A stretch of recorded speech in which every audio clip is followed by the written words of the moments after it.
maybe they were more worried about some of these kind of other options. And with Aurora in the top lane and Nami at the support role, it means that the front line for Shopify Rebellion is Xin Zhao and Xin Zhao only. How Gakgos performs here in this game, it is only his second stage game here in the LTA. Inspired's looking for a level 3 bot. Okay, immediately flash pulverizer to the headbutt backwards on B-Boy. Wall slam to follow it up, and first blood for Inspired. FlyQuest are on the... As this Drake will go down uncontested. Early Hex Drake for Shopify is going to feel nice, and they'll still have the opportunity to reposition for the Grubs if they like with 30 seconds left. Palafox has made his way over to the fight now as Quad skateboards around the back side of the pit. Culling dropped by B-Boy. Inspired's going to block up most of that, so the Busio still has enough health to possibly participate with. Shopify Rebellion have the Drake pretty low, and they will be able to secure that Chemtech Drake. Contracts wants to jump in and find a kill. Inspired at 100 HP, they're going to kill him off. Contracts continuing to chase after Quad. Lee needs a little bit more damage. Not quite going to find it. Now they're just going phase, but the way that you utilize him in game. Masu taken out by Fudge. Nicely done there to find the kill on the enemy AD carry. And now at the center out of the way. Hold on, Palafox falls. Inspired. Execution, even though FlyQuest might have a slight scaling advantage, the better player or the better team fighting team will usually end up on top. Okay, FlyQuest have secured themselves the Herald. The Palafox is making his way in, finds the Tibbers, but it's only onto Inspired. The Poppy charging back towards Palafox afterwards, wants to get a little bit of extra distance away from the rest of Shopify Rebellion since Palafox had already used his spell rotation, and that does provide Inspired with an escape route. So that third Drake, sole point secured for the side of Shopify in trade for the Rift Herald, going FlyQuest's way. They want Masu again. They are putting a target on his back, but he puts one on their front. Nice fire back coming out from the Senna. It's a 1-for-1 trade overall, but the Feat of Warfare critically goes over to FlyQuest. Yeah, pretty good read there from FlyQuest. Masu has been getting attacked non-stop, right? We have been seeing Busio move around the map as he very often does, and Masu, I think, one of his vision, he has a range advantage, so it's going to be really beneficial. And as much as we've talked about scaling, Masu doesn't even have that many stacks on Senna, so it's not like they've hit some critical break point here where he's just going to be able to outrange everyone. You can see Palafox is trying to look for an angle, but Busio has been marking him. Okay, Quad fires the Weaver's Wall, forces Shopify all the way back, but the wall is going to collapse before the Dragon can be fully secured. So Contract steps up, he's got the rest of the Rebellion right behind him. Busio takes Blast Cone over the wall as the Equalizer is summoned down, but again, not to great effect. It's just stalling. FlyQuest still trying to fight this as Busio pops the Unbreakable Will. Dawning Shadow over the top. Lots of damage onto Palafox, and he's going to drop as Gakgos creates a little bit of extra space. Inspired under pressure. He's got to try to stay alive. The Drake is going to be claimed as Busio falls. It's a 1-for-1 trade overall, but FlyQuest critically stopped the Soul. Yeah, and they're able to even get a charge down on that tier 2 in bot. Palafox got taken out before he could really do much of anything. He dropped Tibbers before he died, but it was only on Inspired. Wasn't very effective there. And Shopify really punished, with that initial engage onto Palafox, shut him down. There in time. The Otacon already down to half HP. FlyQuest is coming in. They want to stop this before Shopify can complete the objective. Gakgos drops down the ulti with a Dawning Shadow flying through, but Gakgos is going to be killed off here immediately. Quad looking for Fudge and Contracts, who are both very, very low. Busio trying to control Zeus and B-Boy. Quad's taken down by Contracts almost, but Busio swoops in to save him as B-Boy also falls. Quad finds one more rock, and Shopify Rebellion have collapsed. They make the mistake of going to the Otacon, and it proves fatal. FlyQuest pick up a 4-for-1. Yeah, you called it out, but that level up from Quad even saving him on. So everyone from Shopify is chasing through it, just getting roasted up. Yes, you burst them down, but then the sustain here from Xin Zhao, showing why it is such a popular pick with the Sundered Sky. Goes back in, sustaining for such a long time here on what feels like the last 10 or 15 minutes is now a 2,000 gold lead for FlyQuest, who managed to also tie up the flower count, empower the petals that they've collected through taking the Otacon. That was a major blunder from Shopify Rebellion. And I mean, now you want to talk about scaling. You're seeing the Infinity Edge come in. You're seeing 3 items in for Talia. 3 items are in for the Poppy as well. FlyQuest is online.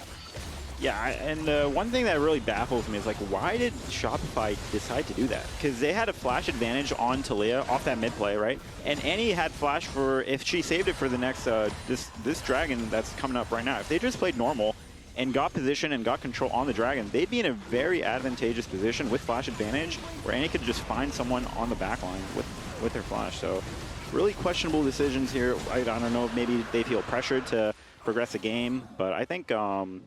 But yeah, that's definitely going to be the game loser here if they FlyQuest do win it from here on out. Yeah, I mean, Otacon's so interesting because it's dangerous enough that you can easily throw if you go there, but it's easy enough to take that people feel like they can start it even when it's possible to contest. Ooh, nice flash from Inspired to find the angle on Palafox. The extra move speed from Deadman's Plate, setting him up to guarantee the engage. That's enemy mid laner down for 40 seconds. That's flash forced out of the Xinjiao now as well. Stun into the wall again, this time on Contracts as FlyQuest are looking for even more, but Inspired's got to back away. Contracts is tanky enough to survive. B-Boy wants to go after Gakkos, hits him with most of a culling, but not enough to threaten lethal damage. So FlyQuest will take the one for you nothing. gotta walk the line between talking about how you feel about the game and not going. One of these Dragon Spawn timers where they're the ones getting a pick right beforehand. That could be the opportunity they need, but now it's Fudge in danger as Inspired and Quad are working together to look to take him down, and they won't even need the help from Gakkos I think to he do. did a really good job, was able to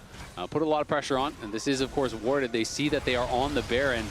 Okay, calling there towards Quad, but Busio is going to block most of it. Busio's already down. Beautiful pick from Shopify Rebellion. That could have been such a dangerous situation, but they play it wonderfully. B-Boy's damage, the Infinity Edge on this Lucian, providing so much pressure, forcing Quad to step further back. Gakkos with a defensive equalizer. Inspired is way behind enemy lines, and he should be taken down now as well. Shut down. All that money now in B-Boy's pocket.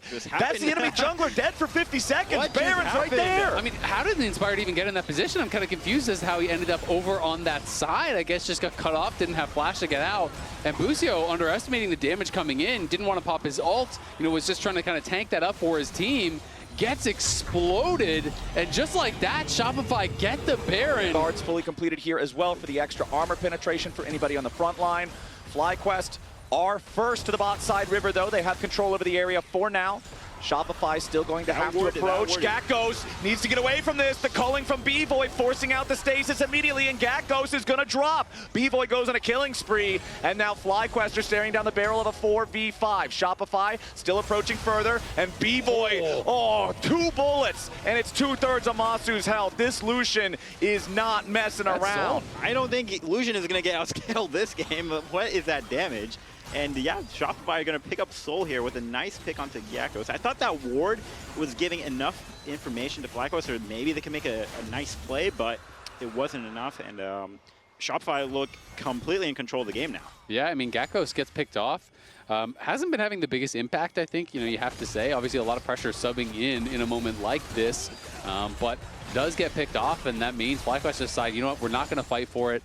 It was a great play by B-Boy. He is missing his flash, so we'll see if FlyQuest can then, with the respawn from Gakkos, punish that missing flash on B-Boy, because he is clearly priority #1, and it's not even close. Like, B-Boy right now is kind of 1v9. This guy is putting so much away, right? Flash will still work through Steadfast Presence, but the pursuit will not. Palafox on the side. They found Quad, but they don't kill him off just yet. The Seekers is enough to keep Quad alive for now, but immediately as he tries to retreat, Shopify Rebellion is waiting on a mid laner. Is going to be traded 1-for-1. Shopify still looking for a little bit more. B-Boy wants to create some distance as Busio gets killed by Tibbers. B-Boy chasing after Masu, but he can't quite kill him off. It's a 2-for-1. Back out on the map, trying to move over here, but FlyQuest knows they can't contest this. They'll take their red buff because that's all they're going to get. It's Elder Dragon. Down towards that bottom lane. He ulted down there just to get the waves pushing, and they're trying to shove out these waves as much as they possibly can because they know every wave that you can delay is another one that you're staying alive. Yeah, but I mean, SR will most likely just play on one lane because they feel like they will just end the game with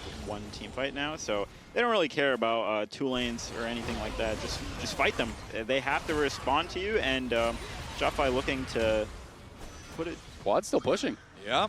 Quad's still going, but it's 2 Guardian Angels and Elder Dragon on everybody on Shopify Rebellion. It is so difficult to try to fight these guys, and they're immediately just going to bulldoze through the Tier 3 turret in the top lane, the inhibitor right after. I'm keeping my eyes on Palafox here. He does have flash, so looking for a big engage here out of him. All right, Shopify Rebellion looking for their game-ending push. Palafox with a flash engage, and Gakkos is already down. Now they turn their attention to the rest of FlyQuest. The first Nexus turret falls. Shopify Rebellion so close to ending this second game. Contracts taken low, but he stays alive with the ulti here for now. B-Boy looking for a couple more kills, and he's just blasting everybody straight to hell. B-Boy and Shopify Rebellion will ace FlyQuest at the very end. A triple kill for the Lucian. 15-11 in a 44-minute game. Shopify Rebellion ties it up. What an insane game.